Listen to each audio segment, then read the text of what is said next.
की बातचीत की जाए, लेकिन एक अहम खबर यही है कि 17 तारीख को प्रधानमंत्री यूएन को संबोधित करेंगे। आगे बढ़ते हैं। राजस्थान के डिप्टी सीएम पद और प्रदेश कांग्रेस अध्यक्ष पद से हटाए गए सचिन पायलट आज दोपहर दिल्ली में प्रेस कॉन्फ्रेंस करेंगे। राजस्थान के सियासी ड्रामे पर सचिन पायलट ने अब तक खामोशी ओढ़ रखी थी, वो अब तक कुछ भी नहीं बोले हैं। ऐसे में आज की प्रेस कॉन्फ्रेंस में पायलट अपने फ्यूचर प्लान के बारे में बता सकते हैं।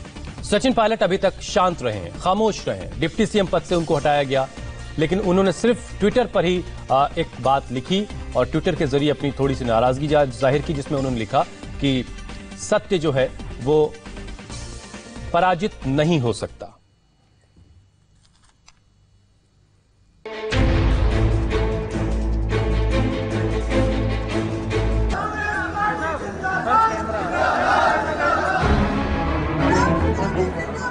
राजस्थान के सियासी ड्रामे में मुख्यमंत्री अशोक गहलोत ने भले ही ये साबित कर दिया हो कि राजस्थान की सियासत के वो असली जादूगर हैं, लेकिन इसके बावजूद सियासी ड्रामे का अंत अभी नहीं हुआ है। पिक्चर अभी बाकी है। सत्य को परेशान किया जा सकता है, पराजित नहीं।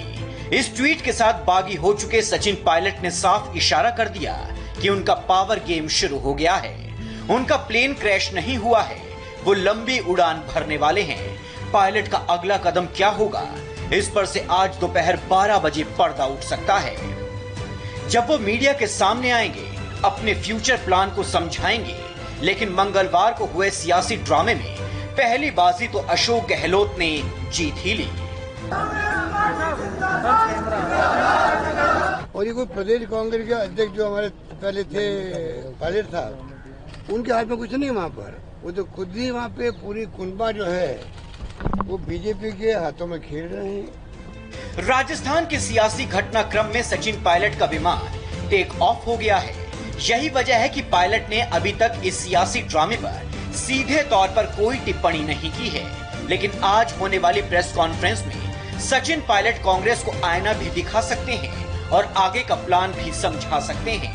कांग्रेस हाईकमान के आदेश और अशोक गहलोत की सलाह पर सचिन पायलट को डिप्टी चीफ मिनिस्टर के पद से हटा दिया गया है। राजस्थान कांग्रेस के अध्यक्ष का पद भी उनसे छीन लिया गया है। मुझे खेद है कि श्री सचिन पायलट और कुछ उनके मंत्री साथी वो भारतीय जनता पार्टी के षड्यंत्र में भटक कर कांग्रेस पार्टी की जनता के द्वारा चुनी गई सरकार को गिराने का षड्यंत्र और साजिश कर रहे हैं।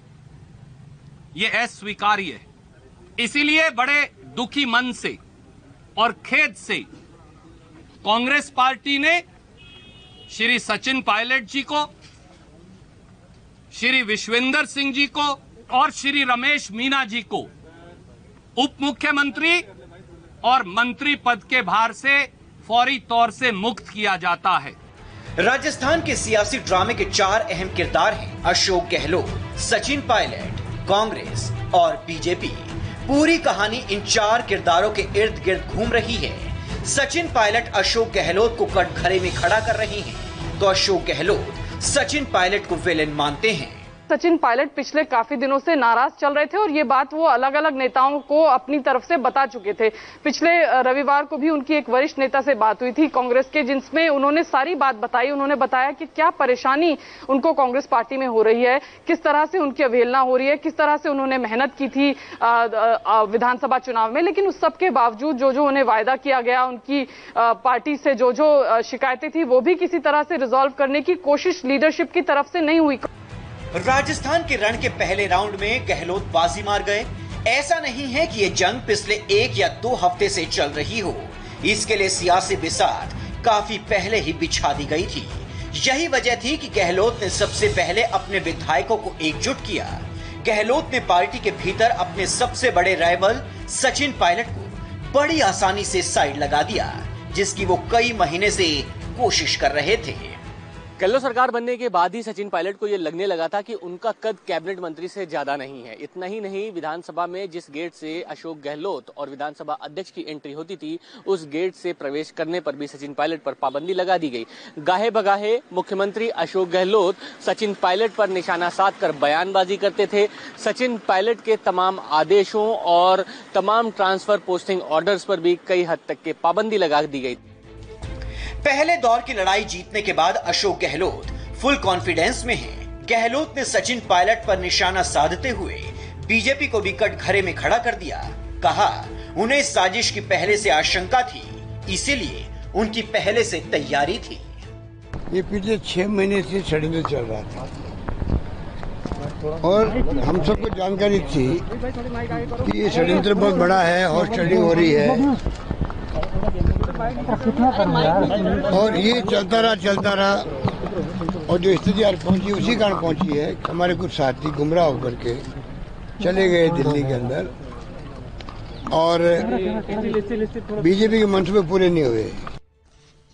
गहलोत ने एक तरफ अपने रास्ते के कांटे को हटाया, दूसरी तरफ कैबिनेट बैठक कर अपने विरोधियों को कड़ा संदेश देने की कोशिश की कि राजस्थान की राजनीति के असली और सबसे बड़े खिलाड़ी वही हैं।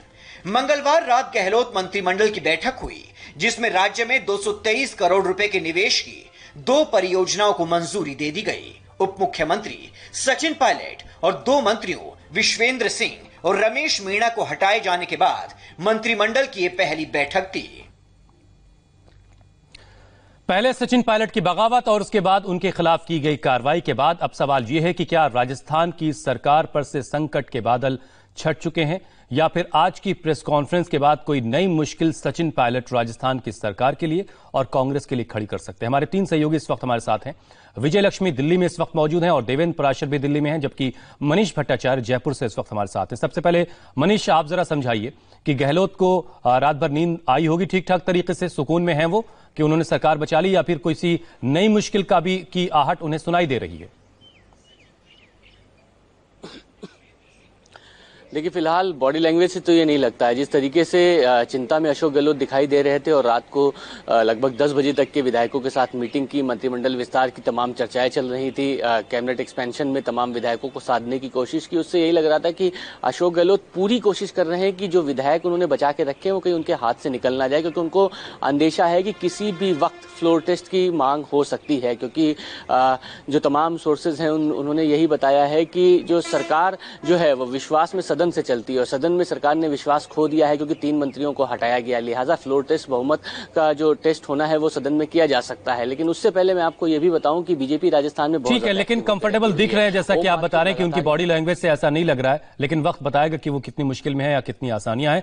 विजय लक्ष्मी, आप दिल्ली में हैं, तो यहां पर कांग्रेस आलाकमान और जो कांग्रेस के वरिष्ठ नेता हैं उनके अंदर क्या चल रहा है, और खासतौर से आज की जो प्रेस कॉन्फ्रेंस सचिन पायलट करने वाले हैं उसको लेकर के अब किस तरह का उस पर कैसे रिएक्ट करेगी कांग्रेस, इसके बारे में कुछ अंदाजा मिल पा रहा है आपको?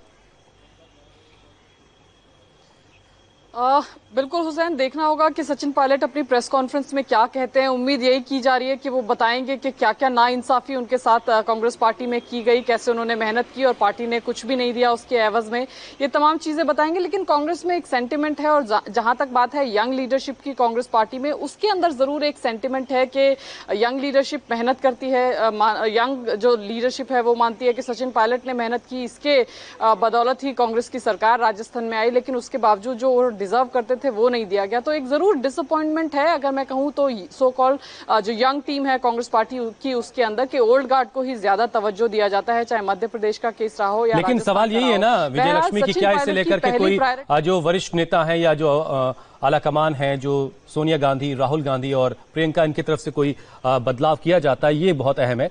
एक बार देवेंद्र पराशर के पास चलते हैं। देवेंद्र, बीजेपी में गहमा गहमी काफी तेज है, वसुंधरा राजे जो है धौलपुर से जयपुर पहुंच रही हैं, यहां दिल्ली में किस तरह की हलचल आप देख पा रहे हैं जो खासतौर से राजस्थान से जुड़ी हो? हुसैन, आपके सवाल का जवाब देने से पहले एक चीज़ मैं आपको बताऊं कि सचिन पायलट की जो सबसे बड़ी दुविधा अभी ये है वो ये कि अगर सार्वजनिक तौर पे आके वो बोलते हैं और ऐसी बात बोलते हैं जो कि एंटी पार्टी और डिफेक्शन लॉ के अंतर्गत उसे सत्यापित किया जा सके, तो वहां पर उनकी मुश्किल ये होगी कि उनकी सदस्यता खतरे में जा सकती है। और शायद ये सबसे बड़ा हिच है जिसके चलते अभी तक आप देखें तो आधिकारिक तौर पर प्रेस कॉन्फ्रेंस की जो खबरें उठती रहती हैं, आधिकारिक तौर पर उसके बारे में अभी तक कोई सूचना नहीं है। और जो हमारे सूत्र हैं वो ये बता रहे हैं कि कांग्रेस इस बारे में बहुत ज्यादा होमवर्क कर चुकी है और अभिषेक मनु सिंघवी लगातार पार्टी को यह सलाह दे रहे हैं कि कैसे एंटी डिफेक्शन लॉ के तहत अगर सचिन पायलट या उनके साथ दूसरे विधायक सार्वजनिक तौर पर पार्टी के खिलाफ जाते हैं तो उनकी सदस्यता रद्द कराई जा सकती है। स्पीकर हालांकि गैर राजनीतिक व्यक्ति होते हैं एक बार स्पीकर बन जाने के बाद, लेकिन सीपी जोशी की पुरानी पृष्ठभूमि आप देखें तो वहां पर निश्चित तौर पर यह खतरा और ज्यादा बढ़ जाता है और उस लिहाज से सचिन पायलट बहुत फूंक कर कदम रख रहे हैं। लेकिन देवेंद्र पराशर, इन तमाम सवालों के जवाब आज दोपहर तक हमें मिल पाएंगे जब प्रेस से मुखातिब होंगे खुद सचिन पायलट और ये तस्वीर साफ होगी कि वो अगला कदम क्या उठाने जा रहे हैं। क्या वो नई पार्टी बनाने जा रहे हैं या फिर कुछ शिकायतों के साथ अभी आगे कुछ और वक्त इंतजार करना चाहेंगे। बहुत बहुत शुक्रिया विजय लक्ष्मी, देवेंद्र पराशर और मनीष आपका जुड़ने के लिए हमारे साथ। और इसी के साथ वक्त एक ब्रेक का हो गया है। ब्रेक के बाद एलएसी को लेकर, भारत चीन को लेकर क्या बात हुई है आपको बताएंगे ब्रेक के बाद।